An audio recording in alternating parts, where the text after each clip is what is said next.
নমস্কার বন্ধুরা, আজ আমি একটা নতুন রেসিপি নিয়ে এলাম। সেটা হচ্ছে ঝিঙে আলু মাছ কাতলা মাছ দিয়ে একটা মাখা মাখা তরকারি।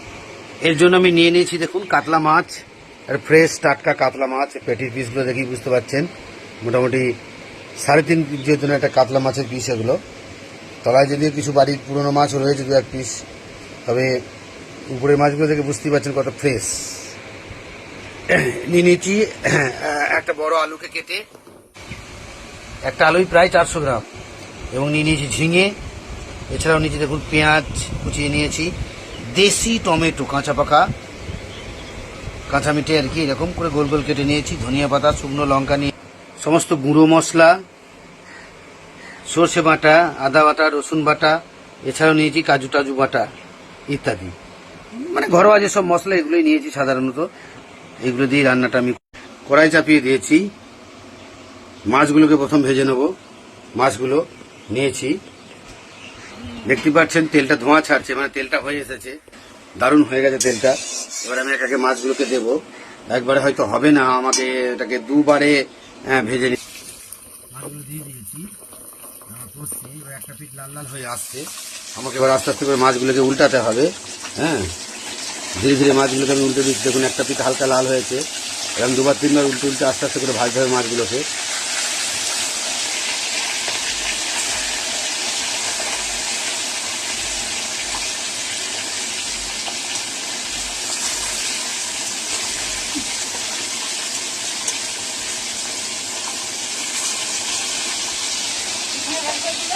এরকম উল্টে উল্টে বারবার ভাজতে হবে।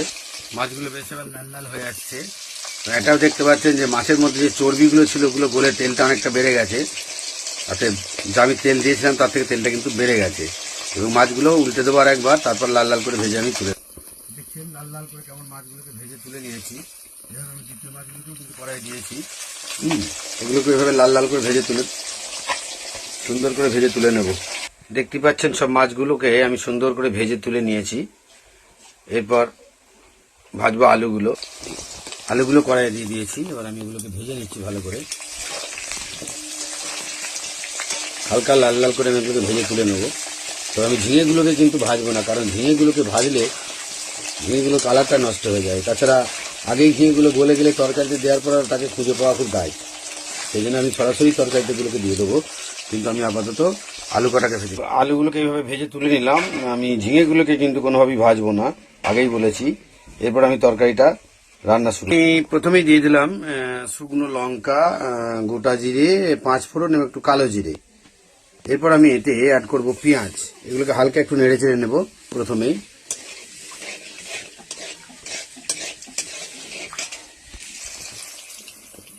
পেঁয়াজ দিয়ে দিয়েছি।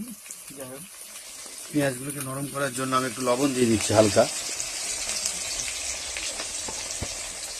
এবার আমি পেঁয়াজগুলোকে নেড়ে চেড়ে অনেকটা নরম করে নেব, যতক্ষণ না পেঁয়াজগুলো লাল লাল হয়ে গলে আসছে ততক্ষণ এতে নাড়তে থাকতে হবে মাঝামাঝি।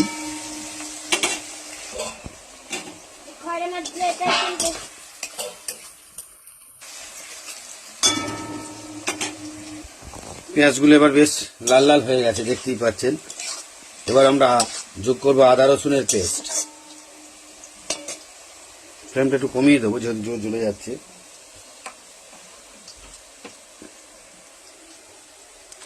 আদা দিলাম 1.5-4 চামচ মতো, এবং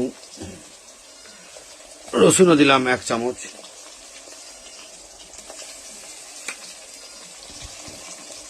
এবার এগুলোকে ভালো করে নাড়তে থাকবো, পেঁয়াজের সঙ্গে মিশিয়ে নেবো সুন্দর করে এগুলোকে।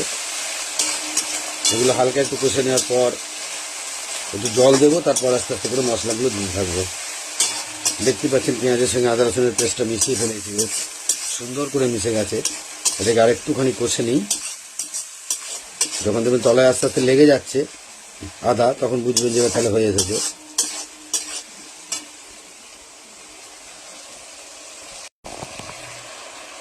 এরপর আমি একটু হালকা জল অ্যাড করলাম।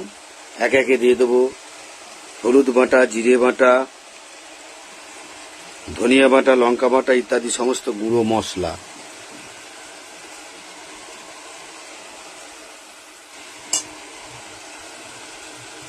সমস্ত গুঁড়ো মশলা অ্যাড করা হয়ে গেছে। এবার আমি এগুলোকে একটু ভালো করে নেড়ে দেবো। তবে যেহেতু মাছ রান্না হচ্ছে, এতে আমি একটু সর্ষে বাটা অ্যাড করব। একটু সর্ষে বাটা দিলে মাছ রান্নাতে মাছের স্বাদ ভালো হয়। সাধারণত মা কাকিমায়েরা দেখবেন মাছ রান্না একটু সর্ষে বাটা দিয়ে থাকে। আমি একটু সর্ষে বাটা অ্যাড করে দিলাম এতে। ভালো করে এগুলোকে নেড়ে মশলাটা ভালো করে কষতে থাকি। দেখতে পাচ্ছেন যে মশলাটা থেকে আস্তে আস্তে কেমন মশলাটা এবার চলছে। আর একটু তেল ছাড়লে বুঝে নিতে হবে যে মশলাটা মোটামুটি হয়ে এসেছে। দেখতেই আলুগুলো দিয়ে দিয়েছি, ভালো করে কষতে থাকবো এইভাবে। এগুলো কষা হয়ে গেছে, এবার আমি ঝিঙেগুলো দিয়ে ভালো করে মাখিয়ে নিচ্ছি সুন্দর করে। এবার আরো খানিকক্ষণ কষে যাব। এরপর টমেটোগুলো আমি এতে দিয়ে দিচ্ছি। ঝিঙেগুলো মোটামুটি একটু কষে নিয়েছি মশলার সঙ্গে। এবার টমেটোগুলো দিয়ে দিলাম। টমেটোগুলো কিন্তু আমি গলাবো না, সিদ্ধ অবস্থায় টমেটোগুলো গোটা গোটা থাকবে, যেটা খেতে কিন্তু খুব সুন্দর লাগবে। তাই আমি পরে টমেটোটাকে অ্যাড করলাম। এরপর মোটামুটি কষানো হয়ে এসছে। এবার আমরা অ্যাড করব জল। এবার আমি পরিমাণ মতো লবণ দিয়ে দিচ্ছি তরকারিতে।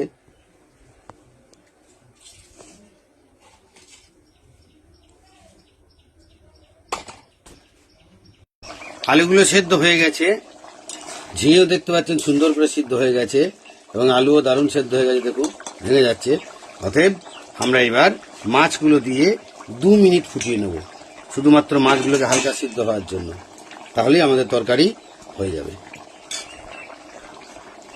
মাছগুলোকে ডুবিয়ে দিচ্ছি, আমি একটু ঢাকাও দিয়ে দেবো। এরপর সুন্দর করে মাছগুলোকে দিয়ে দিলাম। দেখতেই পাচ্ছেন কত সুন্দর লাগছে দেখতে, টেক্সচার একবারে দারুণ। ঢাকা দেওয়ার আগে একটু ধনিয়া পাতাও দিয়ে দিলাম, কারণ এখনকার ধনিয়া পাতা একটু গন্ধ হয় এবং শক্ত ডাঁটি হয়ে গেছে, এগুলো কিন্তু সিদ্ধ হতে সময় লাগে। তাই একটু আগেই দিলাম, নামানোর সময় দেওয়া হয় সাধারণত, তবে আমি একটু আগেই দিয়ে দিলাম। এবার একবার আমি ঢাকা দিয়ে দেবো। ঢাকা দেওয়ার আগে আমি তেজপাতাটাও ধনিয়া পাতাটাও দিয়ে দিলাম, ধনিয়া পাতাটাও দিয়ে দিলাম আর কি। এবারে ঢাকা দিয়ে দিচ্ছি। মাছ দেবার পর দেখুন দারুণভাবে তরকারিটা ফুটে উঠেছে এবং মাছগুলো সিদ্ধ হয়ে গেছে। এবার আমরা তরকারিটাকে নামিয়ে দেবো, কেমন? হ্যাঁ, দেখুন ঝিঙে আলু দেখুন ঝিঙে সিদ্ধ হয়ে গেছে, এবং বলেছিলাম টমেটো গোটা গোটা থাকবে, কিন্তু সিদ্ধ হয়ে যাবে। দেখুন নরম নরম সিদ্ধ হয়ে গেছে। টমেটোগুলো দেখুন সব গোটা গোটা রয়েছে, সুন্দর করে দেখতে পাচ্ছেন। এগুলো থেকে খুব ভালো লাগে। ঝিঙেও দেখতে পাচ্ছেন সিদ্ধ হয়ে গেছে, একটু ঝিঙে গলে যায়নি কিন্তু। অতএব সব মিলিয়ে আমাদের কিন্তু তরকারি, সুন্দর একটা তরকারি আমরা কিন্তু রান্না করে ফেললাম। আপনারা রেসিপিটা ট্রাই করে দেখুন, খুব ভালো লাগবে। নামিয়ে ফেললাম। দেখতেই পাচ্ছেন কি সুন্দর একটা তরকারি, ধোঁয়া উঠছে এবং সুন্দর একটা গন্ধ বেরোচ্ছে। তো যাই হোক বন্ধুগণ, যদি রেসিপিটা মনে করেন বানিয়ে ঘরে দেখতে পারেন, খুব সুন্দর লাগবে।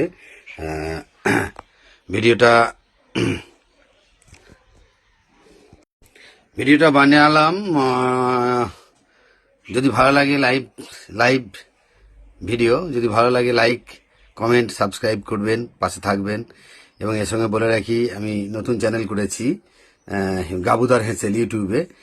ওটাতে গিয়েও আপনারা কিন্তু এই ভিডিওগুলো দেখতে পাবেন, এবং সেখানে একটু লাইক সাবস্ক্রাইব করে পাশে থাকবেন। সকলকে ধন্যবাদ। আজকের মতো এখানে।